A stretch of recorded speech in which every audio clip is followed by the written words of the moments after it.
I'm Mac. This is my garage. And this is my 1972 Dodge D200 pickup.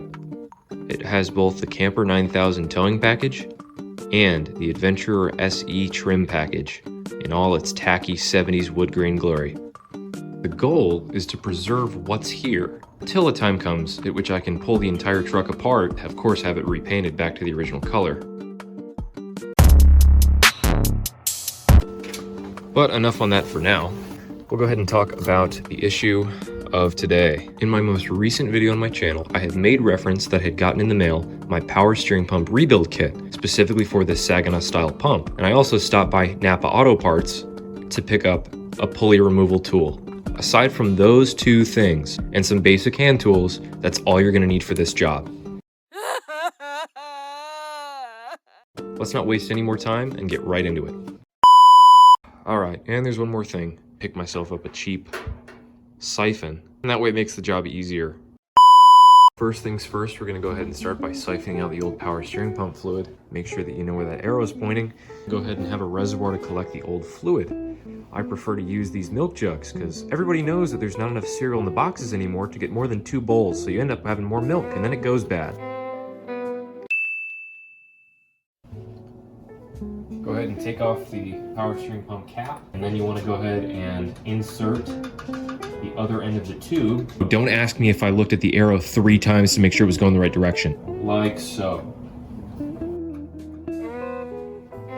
Then what you're going to do is just squeeze the pump, and the suction from the pump is going to pull the fluid up and out of the reservoir and through the pipe. Now, some of you might be asking, what is a Saginaw style power steering pump? And I'm just going to go ahead and give you Google's answer because I'm too lazy to come up with one of my own. So, Google defines it as a wet style power steering pump in which the actual reservoir which holds the fluid is basically a shell that goes around the pump itself. Still here. Hopefully I should be finished soon. Not any less uncomfortable than I was the last time I was underneath the truck. We see the power steering pump that's here. Start by taking off the high pressure fitting. 1 1/16 wrench for this larger nut, and then a 5/8 for the actual fitting that's on the line itself. If I told you how long it took me to set up the bootleg Pittsburgh jack tripod just to get this angle, you wouldn't believe me. But I got the fitting undone. Tried to get as much of the power steering pump fluid out of the reservoir. You can already start to see some fluid leaking out, so I'm probably gonna get dumped on, but that's the name of the game working on these old classic cars. Seems to be good now. Gonna go ahead and just undo this, and we'll take off the other bolts. The low pressure hose is actually just a hose clamp. Once these 2 bolts are out that hold the front of the pump up to the front of the bracket, there should be 1 more bolt to take out. Don't worry, I've got it all under control. We should be good. There we go. And we can release the tension from the belt, get this off the belt, move it up to the workbench, and crack it open and see what we have going on inside. Here it is, it's finally on the workbench, got it out of the truck. Extremely dirty, filthy. I gotta definitely clean this thing. These bolts in the back are what hold the shell, comes off the back, the internals for the pump that's inside. So we're gonna go ahead and have to take off this 7-inch diameter pulley, which is why I stopped at the store and I got that pulley removal tool. A small can of WD-40 that I have. I'm just gonna go ahead and try to saturate this nut that's on the front of the pulley. Maybe just a little more. Maybe just a little bit more. Okay, maybe just 1 more. Using my fingers as the backing, I can pull up and down, and there is some back and forth play. 2 wrenches that are going to fit the lower to stop the pulley from turning, and this upper nut here. You need a 7/8 and a 15/16 wrench. I don't break any of my fingers in the process. Oh! So that's how you want to be. Okay, we're gonna go ahead and line this up, get locked in here. Here we go. Woo. Slowly making its way. We got it to where I can take it off by hand. There we are. Okay. Alright, I guess I don't even need the tool, but okay. On the shaft here and inside the pulley, you can see that there's a key, and that way you know which side it goes back on. And now, we should be able to undo and take this pump out from the shell. You're going to want to go ahead and undo this threaded fitting. Alright. Okay, got it. And might be spring loaded. Yep, pops right out. Gonna dump more power steering fluid on the ground, but that's why I got a million towels to wipe it up. Yep, that's what I thought. Final two bolts and nuts that are here. So 11/16.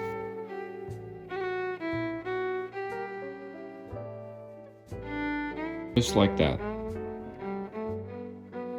Probably want to use like a plastic mallet. The only thing I have here in my box is this sledgehammer, just giving light little taps around the outside, and hopefully the pump should fall. I'm going to try to keep it low to the towel, that way it doesn't splash and it comes out, because there's still a lot of power steering fluid that's still in here. Get right out of its little housing.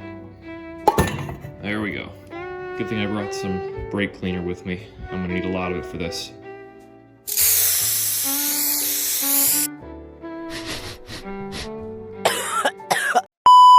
Ran out of black gloves, had to move on to blue ones. Take off, this is very important, this key. Flat blade. Semicircle shaped key that's in there. Don't lose this, this is a really small piece. Super easy to lose if it gets flung across the entire garage and you have gray flooring like I do. Really? How did I get behind the fridge? There is this pressure plate held in with a C-shaped spring clip. You can see the opening for it there. Try to line up the hole that's in the spring clip with this small hole that's right in the top of the pump housing. Take a small pick and push the pick down, and that will undo and release this spring clip, and this pressure plate should then pop out because there's a loaded spring that's in the bottom side of this.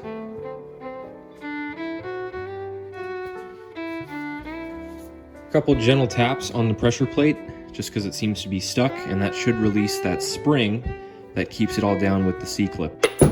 Just like that. Turn the pump upside down. These metal dollies should slide out. Give it a couple taps. There's the other one. I have got a tire chalk that I'm going to be using so that when I am smacking on it with the sledgehammer again, I'm not just metal to metal on the end shaft. And there it goes. There we are. Should just come out. But so inside you have this housing that's right here that has a oblong opening. All of the shims fell out, which act as the vanes for the pump.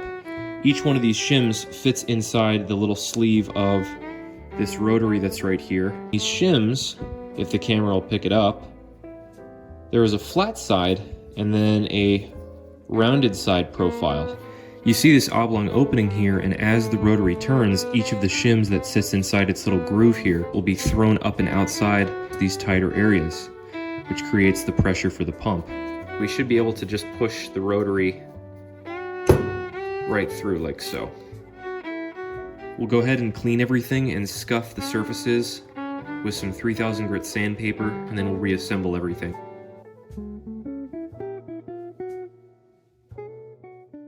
Using another pick to go ahead and take out the rubber gaskets.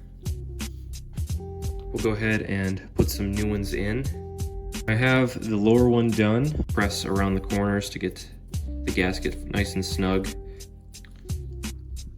Like that. Both of them are in. Put back the rotary and the main shaft that sticks through the bottom side of the pump. And you should be able to just push that down in there like so. Two holes that are in the very bottom side of the pump that you need to line up with this lower plate that's on the assembly here. Just move it so that the camera can see, and then you want to go ahead and line that up. No brainer to have the dollies inserted into their holes first. That way it makes reassembly of the plate easier and you're not spinning all the pieces individually to try to line them up that way. This plate here, that these two outer ridges where you can see both my fingers are at, are facing up towards you, not this singular notch that's at the top right here. Line it up with the smaller holes.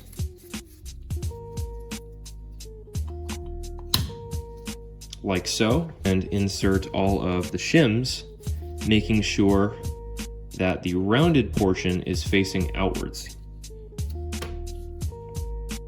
All of the shims placed inside the final plate. Line up those two dollies with these smaller outboard notches.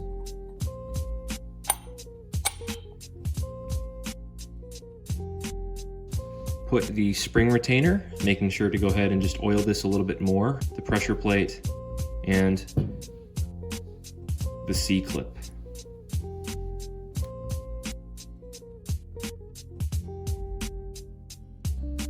Basically, try to do this, depress one side enough so that it exposes the ridge, and then from there, I can fit the end of the clip down into the ridge that is exposed, like so. Got the clip in there. Definitely recommend having it on its side, that way you're not pushing down and then having the pulley try to unseat itself. Don't forget that before the shell goes on, you have 3 gaskets that fit into these openings for the high pressure valve and the 2 bolts that retain to hold the shell. And you want to go ahead and line up the holes, little squeeze, and that way we snug down the sides nice and tight, and reassemble these threads right here.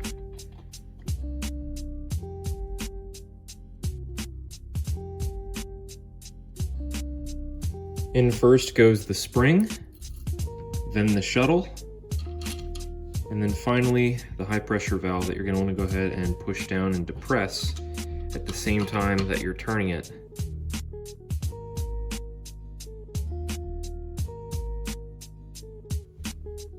Very important is to keep track of where you put that key and insert the rounded side.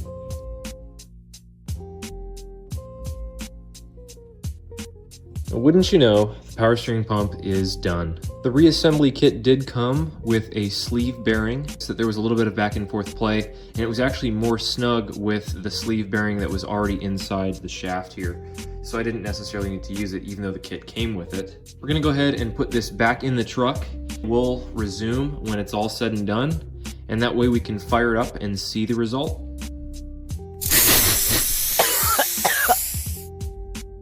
It is currently 1:02 in the morning. Been up for a little while just doing my cleanup. Try to get the garage back in order from the mess that I made. Can't lie to you guys. It took me a while to get this power steering pump back in there. I'm headed to bed, I'm tired. Fast forward to the next afternoon. I started the truck up and I bled the system, which just involves filling back up the reservoir, going back and forth a couple of times with the steering wheel, moves around the fluid, and then it releases any of the pockets of air that might be trapped in the system, and then going back and checking the reservoir to fill it up to its proper level again after it sucks some more fluid back down. I got underneath the truck, there's no leaks whatsoever.